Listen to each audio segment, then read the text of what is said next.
neza. Yizana akaboko dusuhuzanye. Uraho neza? Neza neza. Witwa nde? Yitwa Iyeramugisha Feva. Uri n'umuhungu? Uri rutebeza bigembero rugero rw'ingabo ziza rukinywa rw'imirindi nk'ingabo z'inkotanyura icyogere mu nkuba. Guma guma guma guma guma guma guma guma guma guma.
Yosua abaruhura Imana yajya kuvuga hanyuma y'undi munsi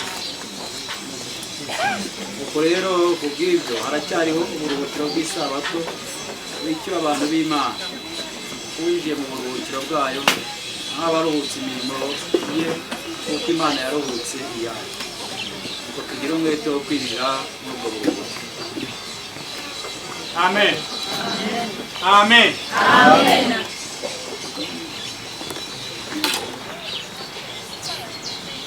Bibiri zivuga ngo ukurikire nyabo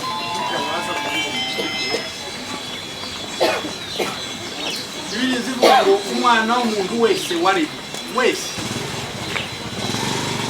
waba woroheje waba ukomeye waba umutunzi waba umukene waba umuzungu waba umwirabura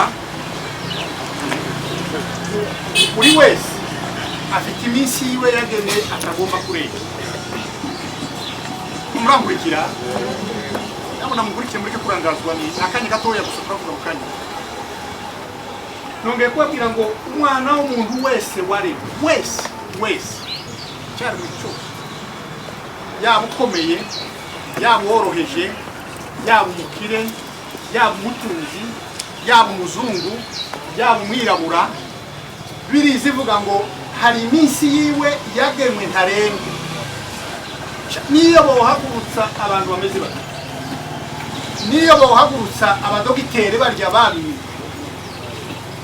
bareba bakarunguruka neza bakaza rugombo rw'umuntu bakaburambika hangaha bakabwoza ingingo zose bakazishira umusozi uwo nawe uko biri kose afite iminsi yiwe ntarengwa atagomba gutamba. Iyo ni Bibiri. Kandi umuntu wese waremwe agendana hafi yiwe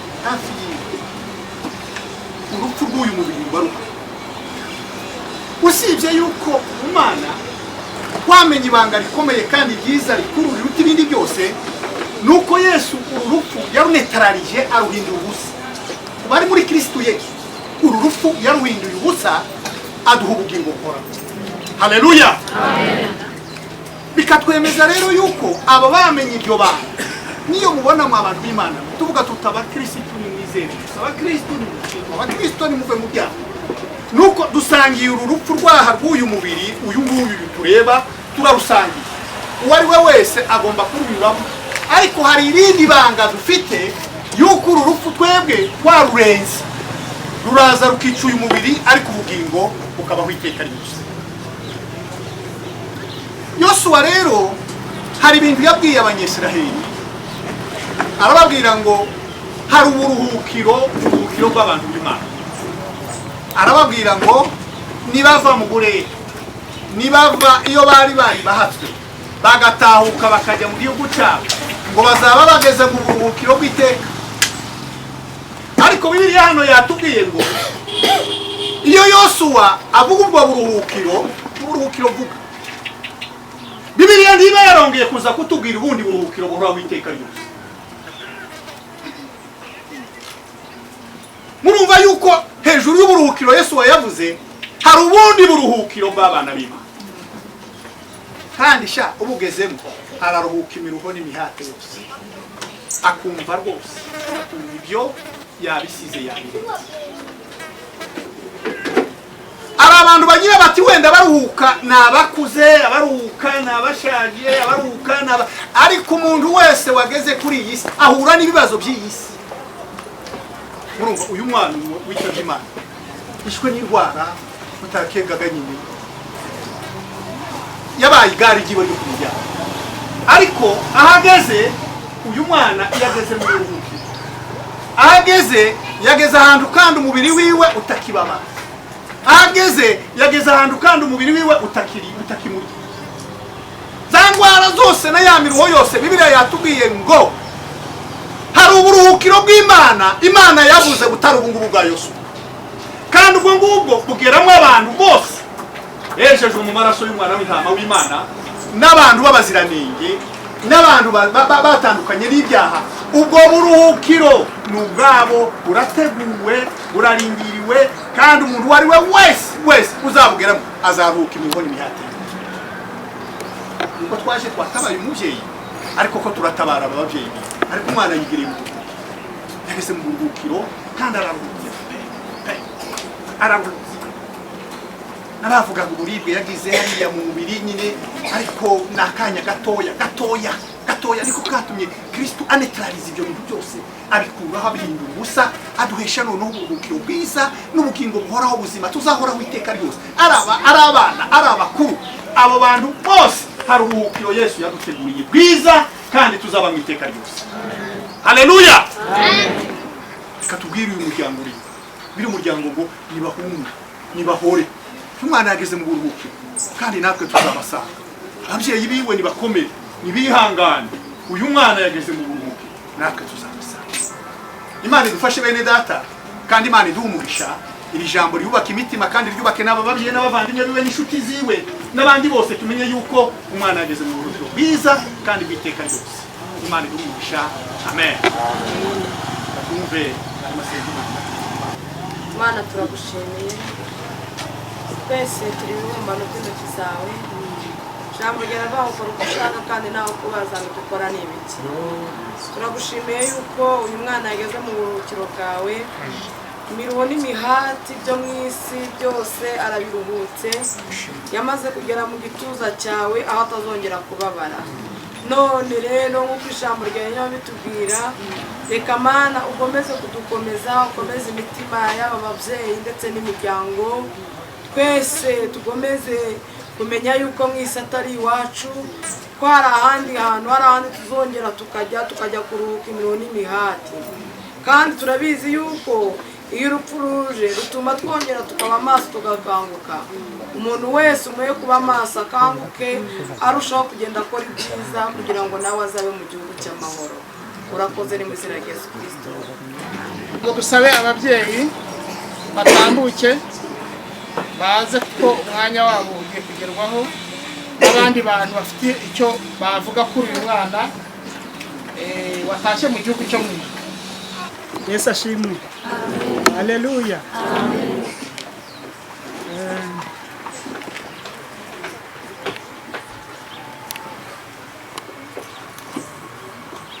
Amateka y'umwana wacu yitwa Mugisha Iyera Feva yavutse ku itariki 27 z'ukwa gatatu 2019.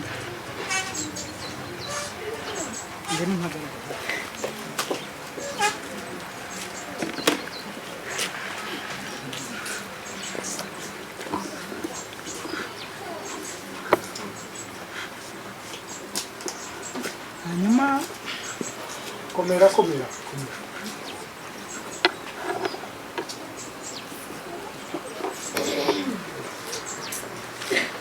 hanyuma yari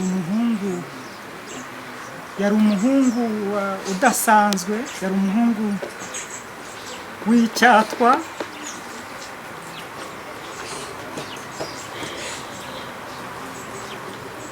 kuko no mu mavuka ye yavukanye imbaraga mu buhinja bwagira imbaraga, mu guhaguruka yahagurukanye imbaraga. Ubundi bagiye bavuga ngo abakobwa nibo bahaguruka vuba, ariko we yahagurutse yihuta kabisa, yahagurutse vuba.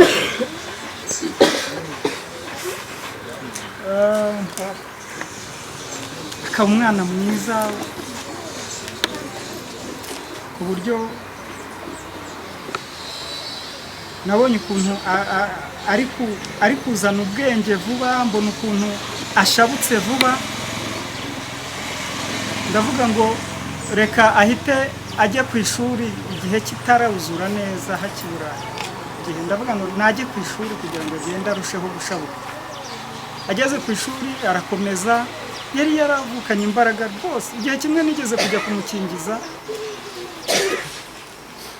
bana banje n'inshuti zanjye kenshi nige mbakingiza. Nabwiye mama ntukavunike, kwa muganga boroshya ibintu kubaga, iyo ugezeho bahita bagukingiriza.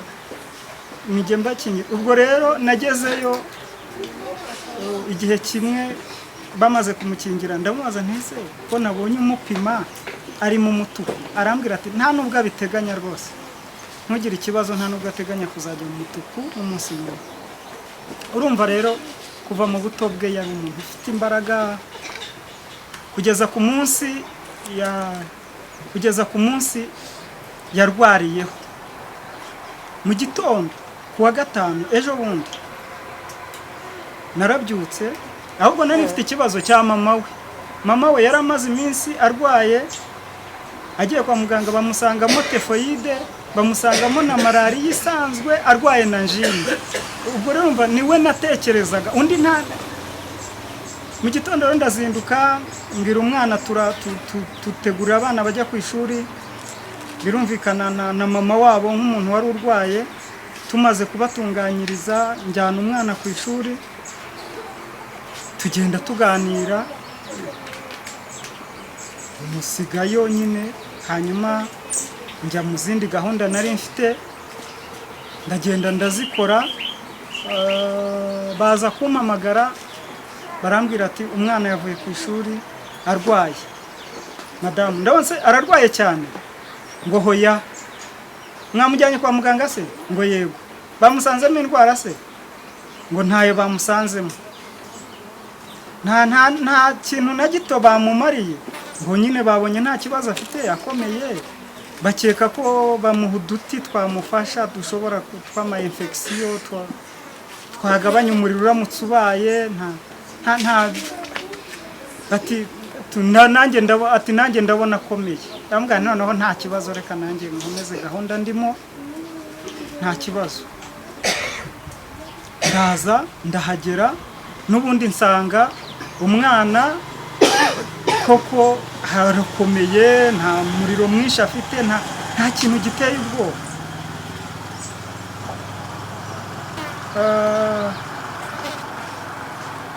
Hanyuma gahunda ntabwo nari nzirangije neza, nashakaga gusa byatumye nza kare kugira ngo mpagere ndebe, hanyuma nongere nsubireyo. Hanyuma ndongera rero nsubira muri za gahunda gato, kuko nabonye nta mpamvu.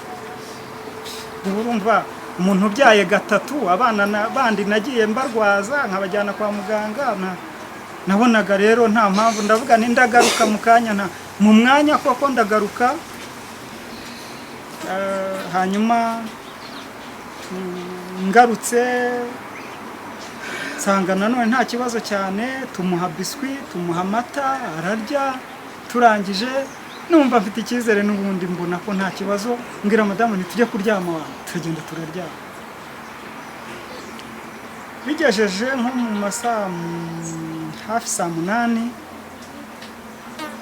nagombaga kureba kumva uko ameze, kugira ngo numve niba afite umuriro, niba umuntu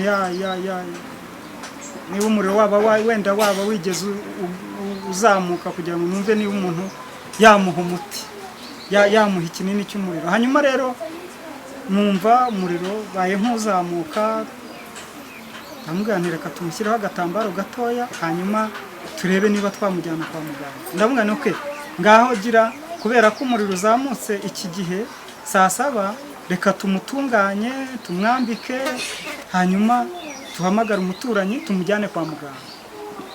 Ubwo tuhita tumutunganya, turangije hamagara umuturanyi, twari twamaze kumubwira. Hanyuma mu gihe turi kugira rero tukabona mbona ijisho ritangiye guhinduka, nta kintu kidasanzwe kibaye, mbona ijisho ritangiye guhinduka. Noneho ndamubwira ntibanguka, ntukarabe mu maso, banguka duhite tugenda. Ahita aza, turagenda. Kuva aha ni Kabuga. Icyakora kuko nabaye nk'umusohokana hanze, yarambwiye ati wakosheje, ati wagombaga kundindiraho, ati kuko umuriro ashobora kugira, ati wagombaga kundindira nkaza, tuhita twirukanka tujya kwa muganga. Twageze kwa muganga rero yatangiye sinari mbizi ko we yarabyitegereje, abona amaso yagize cyane, ariko njyewe nk'umuntu utabizi ntabwo nabyitayeho, we yarabibonye. Hanyuma mbona atangiye no kugira ubwoba, ahubwo ndibaza ndavuga nti dushobora gukora gisida. Yavuze ko se biti, ati nta kibazo papa nasi. Turakomeza tugera kwa muganga, tugezeyo bazana ibipimisho baramupima, baravuga bati aracyashyushye nibyo, niyo mpamvu ariko umutima urasa n'uwamaze guhagarara. Urasa n'uwamaze guhagarara mu bintu byirukanse cyane utamenye. N'ubwa mbere mbibonye kandi nagiye mbana n'abantu bapfa nkabibona bagapfa. Ndi umugabo wagiye ubana nabo wabaye kwa muganga igihe kirekire. N'ubwa mbere nabonye bigenda gutyo, ariko ndi umukristo ndavuga ntubwo Imana niyo nzira ishatse kumutwariramo gutyo. Niyo mpamvu muruzi ntarize, ntabwo narira. Hari ijambo ngiye kubabwira rikomeye ku bantu tuziranye bo hafi yanjye, bazi ko Imana ari inshuti yanjye ya bugufi.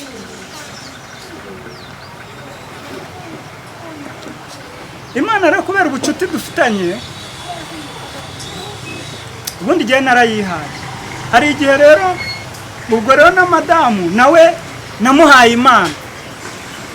Hari umunsi rero namubwiye nti ndumva nshaka ko ndamuhendahenda, ndumva nshaka ko duha Imana Uwiteka abana bacu. Niba twaritanze tubanze dusenge tubwire Imana ngo turabawe, tuzagerageza ibishoboka byose tugira urugo rutazakubabaza, tuzakora ibishoboka byose tukubahisha, tuzakora ibishoboka byose tuba intangarugero mu bakristo, tuzakora ibishoboka byose. Hanyuma rero twebwe, ibyo ni twebwe ku isezerano ryacu, ariko abana bacu nabo tubafiteho ububasha, nabo tubahereza Imana. Dufata amasengesho tubarambikaho ibiganza tuvuge ngo turabaguhaye Mana Uwiteka, nk'uko natwe turabawe n'abana bacu turabaguhaye. Haleluya! Babyita ibyiringiro bikomeye by'abizera. Imana ishimwe cyane. Noneho rero abana tubaha Imana, ubwo ni ukuvuga ngo nta rubanza twagirana n'Imana. Imana yanyuze mu nzira ishaka, iramutwara. Ubwo uruhare rwacu twari rufite kuko tumufatanije nayo, uruhare rwacu rurarangiye. Uruhare rusigaye ni urwayo. Yakora numva ngiye kurangiza. Uruhare rusigaye ni urwayo, tuzamukumbura. Niba tuzajyaho tugasanga, ubwo nitugeraho nzamubwira nti umwana wanjye ndumva mukumbuye, ndashaka kumureba. Hanyuma rero Imana iduhana umugisha. Ubwo ni ukuvuga ngo kuko nitanze rero, nabwiye madamu ngo nindamuka mpfuye, ubwo warantanze nanjye naragutanze, ubwo nindamuka mpfuye ntuzarire. Nuramuka mpfuye nzamenya ko uruhare rwanjye nawe, uramutse upfuye mbere yanjye nzamenya ko uruhare rwanjye nawe kuri wowe rurangiye. Ubwo Imana nayo ifashe uruhare rwayo, ubwo no kuri jye nuko. Hanyuma rero ibindi Umwami Imana aduhana umugisha mu izina rya Yesu. Murakoze.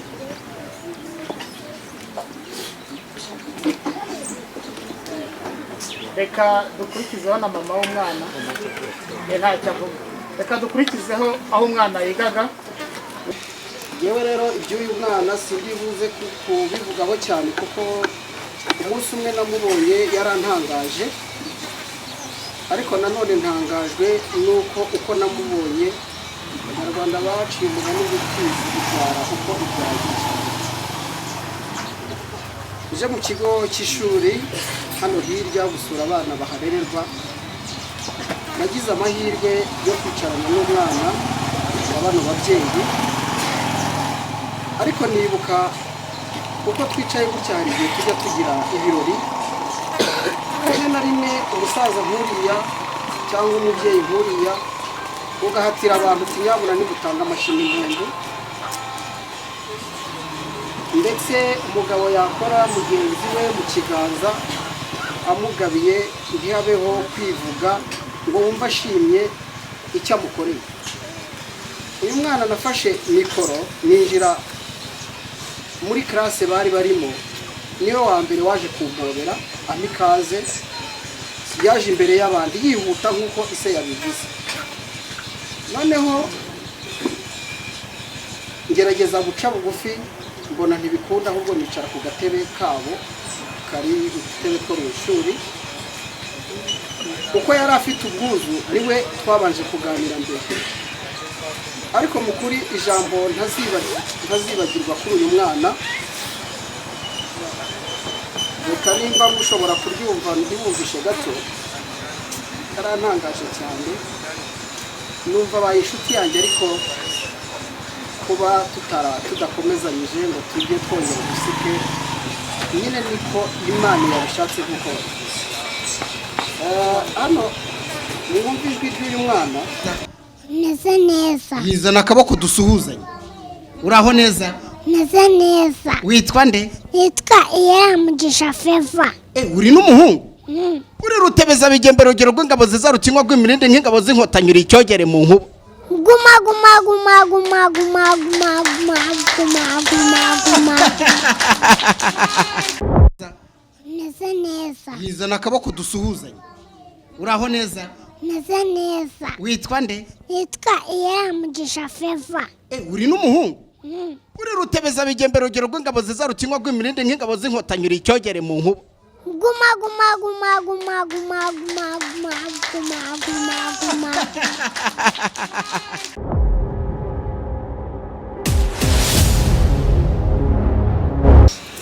Aya magambo y'uyu mwana ese ni ijya kura ku babyeyi birantangaza, ariko mubonamo umuntu w'umugabo, umuntu udasanzwe ku myaka ye, kuko hariya bayibagaragarije uko areshya, uko angana n'isura ye, ariko wamukubitira ikivugo akakwikiriza. Byarantangaje, ndavuga nti uko bimeze kose uyu mwana n'umunyama, kuko n'abantu bakuru harimo abagabo bari hano ushobora kubibwira rwose akakubwira ati yego, akikiriza gutyo. Ariko yarantangaje. Rero ku munsi w'ejo ngiye kumva numva Chantal arampamagaye, mwitaba neza, ndi sister wanjye umeze ute? Ati meze nabi. Ati wa mwana w'inshuti yawe, kugira ngo anyumvishe uwo ari we, ati wa wundi Guma Guma. Agerageza gusobanura cya kivugo uko yanyikirije. Nakubiswe n'inkuba, nongera nsubira mu mashusho twafashe ndahurura. Mu by'ukuri reka nisabira ababyeyi kimwe gusa,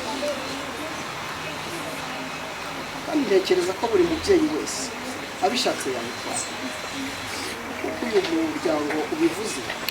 Ijambo ry'Imana riravuga ngo menyereza umwana wawe inzira nziza ushaka akanyura, azarinda asaza atayivuye. Uko byamera kose, nubwo yanyura muri uyu muhanda imodoka ikamunyura hejuru, ariko nta gihombo waba ufite, kuko hari imico, hari ubupfura wamutoje yaba ajyanye hejuru. Rero muryango w'uyu mwana mukomere, yihaye Imana, kandi Imana irabakunda. N'ibyo kubabara murababara, ariko nshimye ko uyu mubyeyi ari umuntu ukomeye. Mu by'ukuri ntabwo byari gushoboka ko ahagarara akavuga iri jambo kuri uyu mwana. Rero Mugisha Feva, ndatekereza ko ijuru ryo ryamaze kumwakira, twebwe turi kurira, ariko mu ijuru ho barishimye, kuko yari marayika. Kandi n'abasigaye mukomeze mubereke Imana, nicyo tubifuriza. Urugo rwanyu Imana ikomeze irubemo mu izina rya Yesu.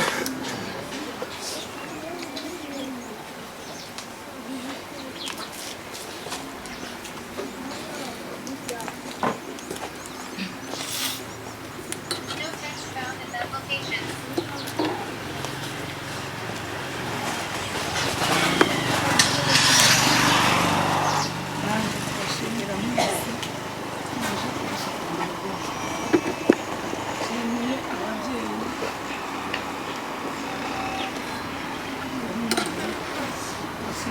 n'ababyeyi dufatanyije kurera mwese mwaje kudufatanya icyo mvuga meteresi wamwakira akiva mu rugo akiri akabebe gatoya yansabye ko ari ijambo rimwe avuga nanjye ntabwo ndi buvuge byinshi niyegere hino abanza avuga iryo jambo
yari umwana afata vuba ikintu wakimwigisha uyu munsi we mwana wa mbere yagisubiza buke akagira n'urukundo rw'abana be yaba ari kumfata buri munsi babazwe n'uko igihe namuguriye inkweto yambwiye nambara inkweto akambwira mama mwete wambaye inkweto nziza uzazingurire ibyo namuvugaho ni byinshi murakoze murakoze byinshi navuga ku nshuti yanjye twebwe abameterese ntabwo twamwitaga feva twamwitaga feza umunsi wa mbere papa wamuzanye ku ishuri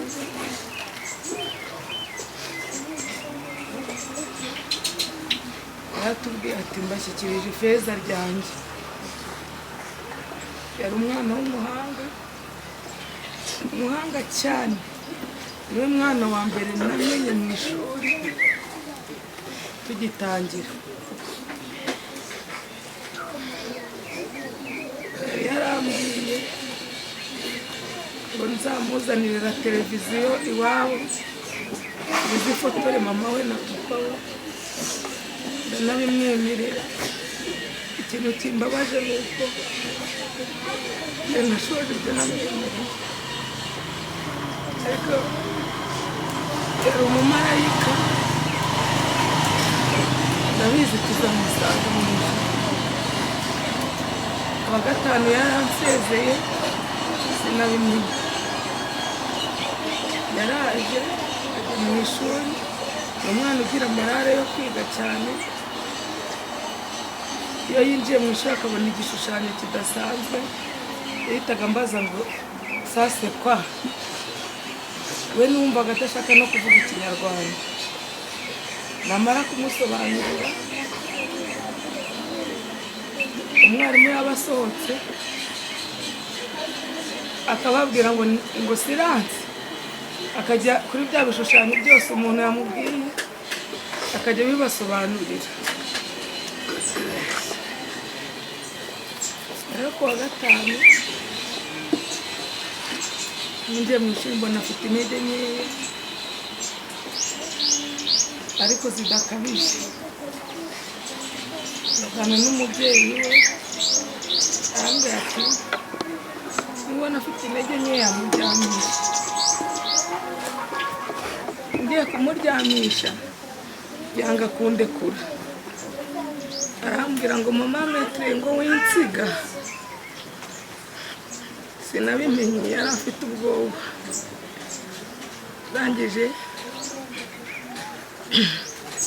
mwicaza iruhande rwanjye hano nari gutegurira homework akajya nganiriza tugiye saa sita zigeze arambwira ngo nimuhe homework ye kandi azaza yikoze neza arambwira ngo bayi mama metre ngo ndagukunda nta kindi navuga Favor namukundaga Imana mwakire mubayo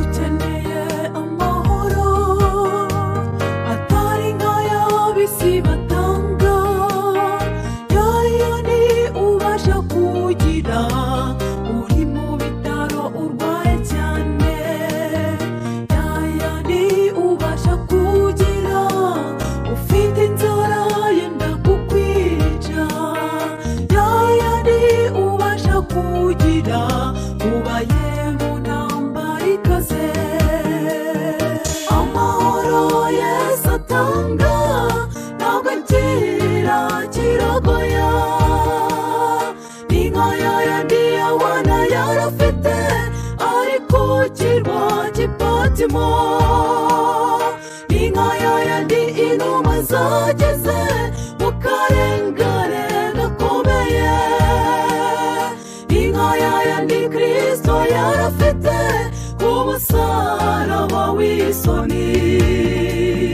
ntawe ushobora kuyakwaka ni Kristo uyatanga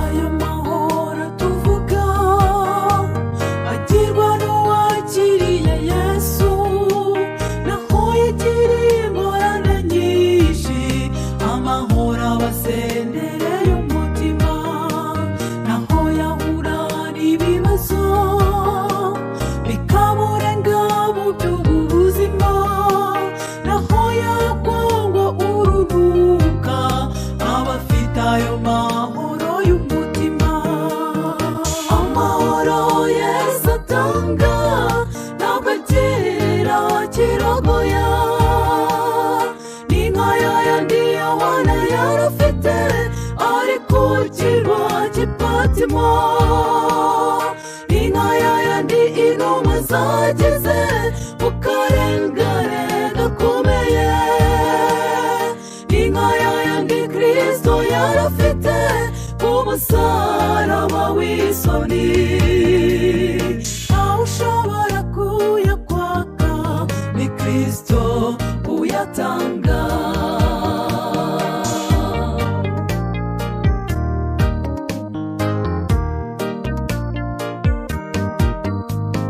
dukomeze. Mwami Yesu tugushimiye kuko turi mu isi ukaba uri mu ijuru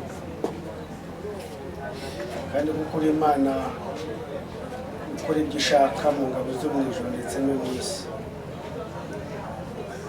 tugushimiye ko uyu mwana ari we wamuduhaye ari uwacu mu minsi tumaranye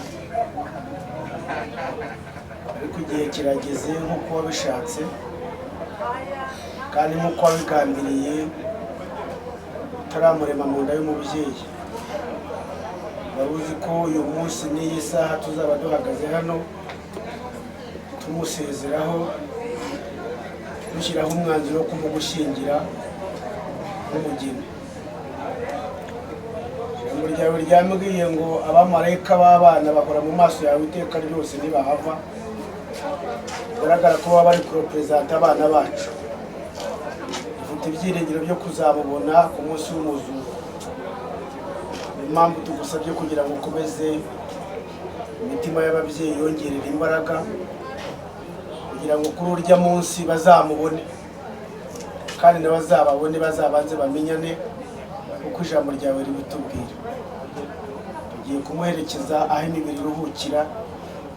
Ngaho rero tujya imbere uko ubugingo wamaze kubwakira, ariko natwe duhe kurushaho kuba maso kugira ngo tuzagire iherezo ryiza rizaduhesha kubona abacu twabuze.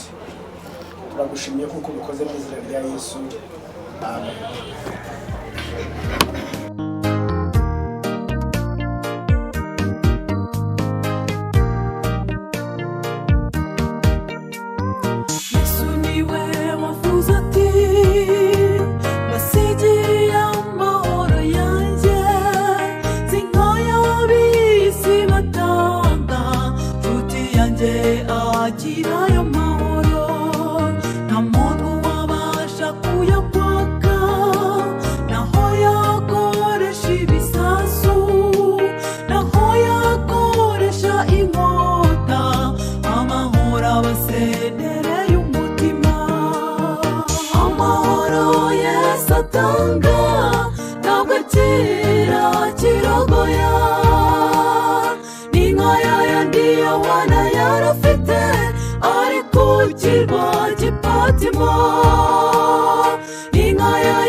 yavuze ngo naje muri isi ntacyo nambaye, aravuga nijya kugenda nta n'ikintu nzatwara.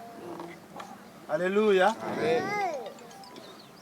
Rero buriya reka mbabwire, Imana yashimye kuduha misiyo muri iyi sanzure dutuyemo. Iyi ni mission twahawe kugira ngo dukore ibyo tugomba gukora, twubahisha Imana. Abatazi Imana bamenye ko hari Imana ishobora byose irebeye muri twebwe. Nicyo gituma Imana izadutwara mu rubanza. Yavuze ngo abapfuye bazazurwa. Nicyo kintu ushaka kubabwira. Uko byagenda kose, Paulo yandikira Bitesalonike nibo yarabwiye ngo sinshaka ko mutagira ibyiringiro nk'ababandi. aravuga ngo abapfuye tuzongera tubabone niba natwe twizera. Ndagira ngo mbabwire inshuti bavandimwe, iyi mibiri yacu izapfa. Mushumba yabivuze kare, watwigishije ijambo ry'Imana hariya hirya. Iyi mibiri umva ukire na Bill Gates numvaga ko ari we mukire ngo wa mbere, uretse ngo ko hari undi we mwigaranzuye muri iyi minsi, sinzi abahanga barabibara cyane.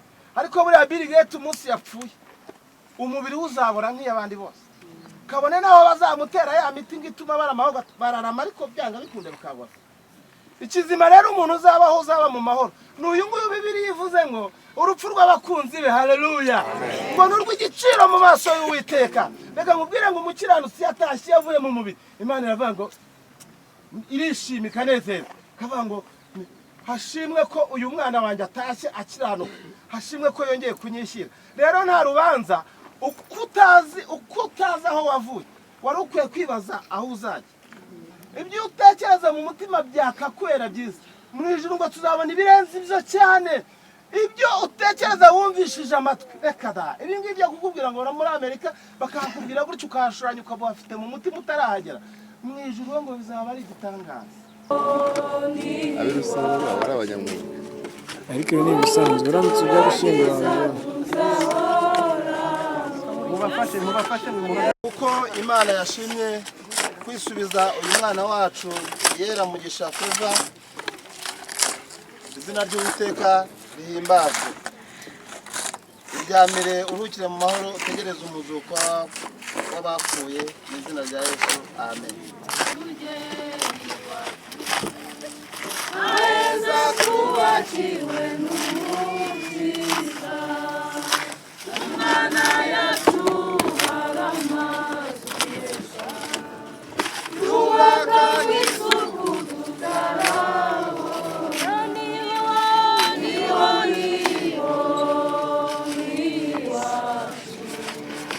ubuturo bwiza tuzahora,